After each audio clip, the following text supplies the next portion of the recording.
Everyone, good morning সবাইকে। সবাই কেমন আছো? আমি তো খুবই ভালো আছি। আজকে আবারও একটা ব্লগ নিয়ে চলে এসেছি। এই ব্লগটা আজকে শ্যুট করা না, কিছুদিন আগের শ্যুট করা ছিল।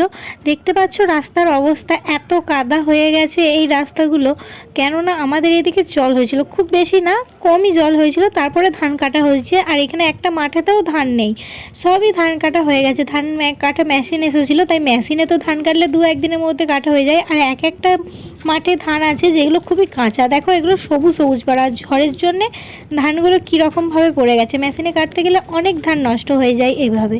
তারপরে আমি সেন্টারে গিয়েছিলাম, এই খাতাটা তৈরি করে নিয়েছি, প্র্যাকটিক্যাল খাতা। আমাদের যা যা শেখাইছে, এটা ছিল সায়া, এটা ছিল বেবি সেট, এটা প্যান্টটা, এটা ছিল ফ্রক। তারপরে আমি উল্টে দেখালাম হচ্ছে কুচি দেওয়া নাইটি, তারপরে অ্যালান কাট নাইটি, তারপরে এটা হচ্ছে কুর্তি, কুর্তির হাতগুলো কলারগুলো এভাবে তৈরি করে দেখাতে হয়েছে। এখনও কিছু জিনিস বাকি আছে, আর এর তো রুমালের খাতা তোমরা দেখেইছো।